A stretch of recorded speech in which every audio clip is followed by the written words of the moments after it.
Welcome to my channel again Agnihotra Ayurveda. Myself doctor Medha Agnihotri. कैसे हैं आप सब? आई होप आप सब बहुत अच्छे से होंगे।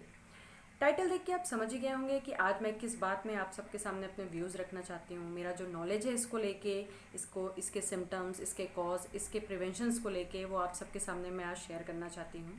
तो चलिए ज़्यादा टाइम वेस्ट ना करते हुए हम अपने टॉपिक को स्टार्ट करते हैं। पहले तो मैं बताना चाहती हूँ कि ब्लड प्रेशर क्या होता है। ब्लड प्रेशर मतलब होता है जो ब्लड का प्रेशर होता है आर्टरीज के वॉल पे ड्यूरिंग इट्स फ्लो, उसको ब्लड प्रेशर कहते हैं। और जब यही फ्लो का जो ब्लड फ्लो करते समय जो प्रेशर बढ़ाता है, मींस दबाव बढ़ता है, दबाव डालता है आर्टरीज की वॉल पे, तो वो हाई ब्लड प्रेशर या हाइपरटेंशन की कंडीशन होती है। हाइपरटेंशन मतलब कि ब्लड का प्रेशर ड्यूरिंग इट्स फ्लो जो आर्टरीज की वॉल हैं उस पर जब बढ़ता है तो उसको हाइपरटेंशन कहते हैं। हाइपरटेंशन के बारे में लोगों की एक मिथ है, एक गलत फहमी है कि ये डिसीज़ है। मतलब किसी का बीपी अगर बढ़ रहा है तो हम ये सोच लेते हैं कि उसको कोई डिसीज़ होगी। तो ये डिसीज़ ना मानते हुए अगर इसको हम एक मेडिकल कंडीशन मान के इसके प्रिवेंशन के लिए अगर हम कोशिश करें तो ये कभी अपनी बहुत कॉम्प्लिकेटेड सिचुएशन पे, कॉम्प्लिकेटेड स्टेज पे नहीं पहुंचेगी। मैं बताना चाहती हूँ कि जो हाइपरटेंशन होता है वो दो टाइप में डिवाइड किया गया है। पहला है प्राइमरी और एसेंशियल, और दूसरा है सेकेंडरी। जो प्राइमरी है ये मोस्टली 80 to 90% लोगों को प्राइमरी हाइपरटेंशन होता है। Means as age grows, means जैसे हम ओल्डर होते जाएंगे वैसे ये हाइपरटेंशन की प्रॉब्लम होती है। और जो सेकेंडरी है वो होता है किसी मेडिकल कंडीशन के कारण, मींस कि अगर आपको कोई डिसीज़ हो गई है और आप उसकी अगर मेडिसिन ले रहे हैं तो उसका as a side effect hypertension की कंडीशन हो सकती है, वो सिचुएशन आ सकती है। लेकिन जैसे हम वो मेडिसिन बंद कर देंगे या वो डिसीज़ क्योर हो जाएगी तो ये हाइपरटेंशन की प्रॉब्लम ठीक हो जाएगी। चलते हैं इसके कॉजेज़ के ऊपर। इसके कॉजेज़ वही हैं जो हर डिसीज़ के होते हैं। हर वीडियो में मैं आपको बताती हूँ कि हमें खाना कैसे खाना है, हमें डेली रूटीन अपनी कैसी रखनी है, हमें क्या करना है कि हम फिट रहें। सेम इसके भी वही कॉजेज़ हैं। पहला है स्ट्रेस, दूसरा है इम्बैलेंस डाइट, तीसरा है अगर रेगुलर एक्सरसाइज हम नहीं करते हैं उसके कारण भी प्रॉब्लम हो सकती है। साथ ही है excessive intake of alcohol and excessive smoking. तो ये इसके वही कारण हैं जो लास्ट वीडियो में मैंने जो आपको माइग्रेन बताया था। जिनने मेरा माइग्रेन वाला वीडियो नहीं देखा है, मैं डिस्क्रिप्शन में उसकी लिंक प्रोवाइड कर रही हूँ, आप वहाँ जाके देख सकते हैं। तो माइग्रेन के जो कारण थे, जो कॉजेज़ थे, इसके भी वही कारण हैं। अब हमें पता कैसे चलेगा कि हमें हाइपरटेंशन है या मींस हमारा बीपी बढ़ रहा है? इस हाइपरटेंशन को साइलेंट किलर भी कहते हैं। मींस कि इसके सिम्टम्स बहुत जल्दी बॉडी में नहीं समझ आते। और आज भी हमारे कंट्री में, हमारी सोसाइटी में लोग इतने अलर्ट नहीं हैं कि वो रेगुलर अपना बीपी मेजर करवाएं डॉक्टर के पास जाके, हॉस्पिटल जाके, या फिर अपने घर में ही बीपी इंस्ट्रूमेंट से। तो जब ये बहुत लेवल ऊपर हो जाता है हाइपरटेंशन का, तब इसके सिम्टम्स दिखना शुरू होते हैं, जैसे कि हेडेक हुआ, ब्लीडिंग फ्रॉम द नोज़ हो सकता है, यूरिन में ब्लड दिख सकता है, डिजीनेस लगेगा। मीन्स आपने देखा होगा जिनका बीपी बढ़ता है वो ज़्यादा, उनको गुस्सा आती है, ज़्यादा चिड़चिड़ापन रहता है। साथ ही विजन में भी प्रॉब्लम आने लगती है, क्योंकि धीमे धीमे ब्लड प्रेशर अगर ऐसे ही बढ़ता रहेगा तो हार्ट में उसका बहुत बुरा इफेक्ट पड़ता है। हार्ट को पंपिंग में बहुत मेहनत पड़ती है, जिसके कारण बॉडी के जितने भी ऑर्गन्स हैं और जितने भी सिस्टम्स हैं उस पर भी इसका इफेक्ट पड़ता है। तो ये इसके सिम्टम्स हुए जो बहुत लेटर कंडीशन में हमको देखने मिलता है।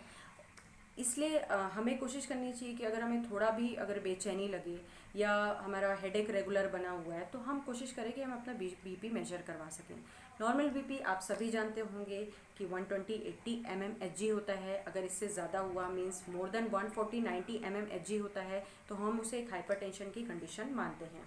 तो कोशिश हमें ये करनी है कि ये कंडीशन ही ना आ पाए। हम शुरू से ही अपनी बॉडी की इतनी केयर करें, इतना अच्छा अपना रूटीन रखें कि हमें हाइपरटेंशन की कंडीशन को फेस ही ना करने पड़े। तो मैं कुछ टिप्स आपको देना चाहती हूँ, कुछ प्रिवेंशन के तरीके बताना चाहती हूँ जो मुझे पता है, जिसको अगर आप रेगुलर यूज़ करते हैं तो आप में भी ऐसी कंडीशन में नहीं पहुँचेंगे कि हाइपरटेंशन के कॉम्प्लिकेशन को भी फेस करना पड़े। हाइपरटेंशन के कॉम्प्लिकेशंस बहुत होते हैं, जैसे कि हार्ट स्ट्रोक हो सकता है, हार्ट फेलियर हो सकता है, किडनी फेलियर हो सकता है।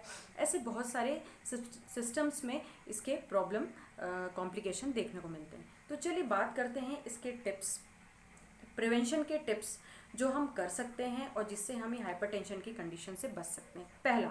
पहला है कि हमें इनटेक ऑफ जो सोडियम है उसको कम करना है। सोडियम हम किस फॉर्म में लेते हैं? सॉल्ट के फॉर्म में। सब जानते हैं, इतना टीवी में एडवर्टाइजमेंट आता है, बुक्स में रहता है, छोटे छोटे बच्चे भी जानते हैं कि सोडियम का जो सोर्स है वो है सॉल्ट। सॉल्ट हमें अपनी डाइट पे कम करना है। अब लोगों को क्वेश्चन हो सकता है कि फीका खाना खाया नहीं जाता और जिनकी हैबिट है नमक खाने की वो कैसे नमक छोड़ें। तो मैं जैसे हम daily 2000 to 2500 approximately mg intake करते हैं सोडियम या सॉल्ट, उसको हमें 1500 करना है। हमें अपने खाने मीन्स जैसे अगर हमने सब्ज़ी और दाल में जो डाला है उसमें कमी नहीं करनी, हमें एक्स्ट्रा सॉल्ट जो हम इंटेक कर रहे हैं उसको कम करना है। मीन्स कि जैसे हम सैलड खाएं या और कोई फूड आइटम्स खाएं उसमें हम ऊपर से नमक लेते हैं, उसको हमें कट करना है, उसको नहीं खाना। इससे जो एक्स्ट्रा सॉल्ट हम अगर कट करेंगे तो सोडियम का लेवल भी डाउन होगा और ब्लड प्रेशर की प्रॉब्लम नहीं होगी। सेकेंड, हमें रेगुलर एक्सरसाइज करनी है, ये हमेशा ही करना है, चाहे हमें हाइपरटेंशन की कंडीशन हो चाहे ना हो, हमें एक्सरसाइज करनी है। अगर आप एक्सरसाइज करने का आपके पास टाइम बिल्कुल नहीं बचता तो आप एटलीस्ट 35 टू 40 मिनट्स वॉक कर सकते हैं। 35 टू 45 मिनट वॉक करने भी आपको बेनिफिट मिलेगा। थर्ड, हमें एक्स्ट्रा वेट जो हमने पुट ऑन किया है उसको हमें कम करना है। अब हमें कैसे पता चले कि हमारा वेट हमने पुट ऑन कर लिया? तो एक क्राइटेरिया बनाया गया है वेस्ट साइज से, मीन्स कमर की जो साइज़ होती है मेल और फीमेल में, तो उसका एक माप बताया गया है कि अगर उससे ज़्यादा हो तो मीन्स हमने वेट पुट ऑन किया है। मेल के लिए अगर मेल की वेस्ट 40 सेंटीमीटर से ज़्यादा और फीमेल में अगर 35 सेंटीमीटर से ज़्यादा होती है तो हम ये समझ सकते हैं कि हमने वेट पुट ऑन किया, तो हमें वेट को कम करना है। फिर नेक्स्ट है कि हमें अल्कोहल और स्मोकिंग को बिल्कुल अपनी लाइफ से हटाना है।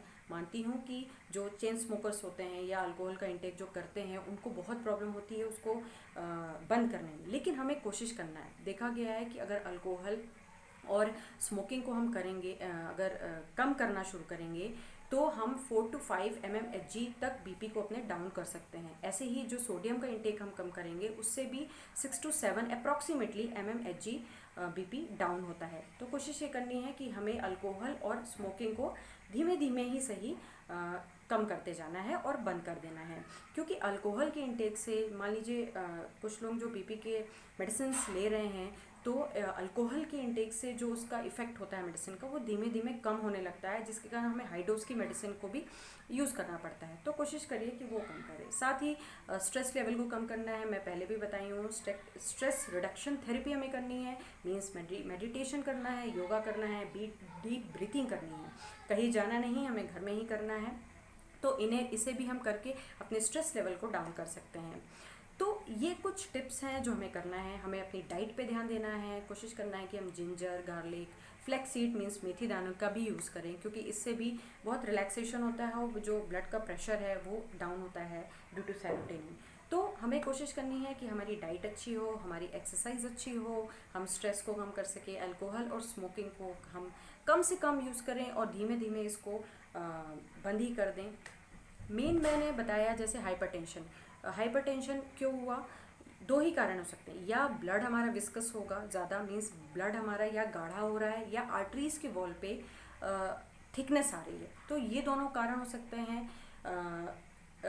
ये दोनों कारण में भी हो सकता है कि हमारे बॉडी में जो एसिडिटी है वो बढ़ने के कारण। तो कोशिश हम करेंगे जो फ्रूट्स, वेजिटेबल्स, हमारी जो डाइट है वो ऐसी हो कि एसिड हमारी बॉडी में ज़्यादा ना बढ़े, क्योंकि उसके कारण भी ब्लड प्रेशर की प्रॉब्लम हो सकती है, क्योंकि ब्लड में गाढ़ापन बढ़ता है और फिर आगे चल के अगर ये चीज़ बनी रहेगी तो हमें मेडिसिन का यूज़ करना पड़ेगा।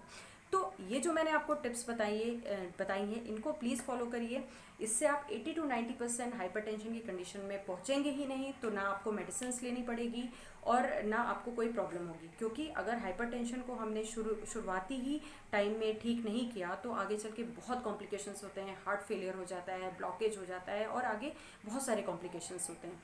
तो प्लीज़ अपनी डाइट, अपनी रूटीन ऐसी रखिए कि हमें कोई बीमारी ना हो, हम हेल्दी बने रहें। मेरा मेन जो मैं अब वीडियोस बनाती हूँ, मैं एक आयुर्वेद चिकित्सक हूँ, तो मेरा मेन जो मोटो रहता है वो यही रहता है कि मैं आपकी रूटीन, आपकी डाइट, आपकी जो वर्कआउट है उसके बारे में मैं ज़्यादातर फोकस करती हूँ।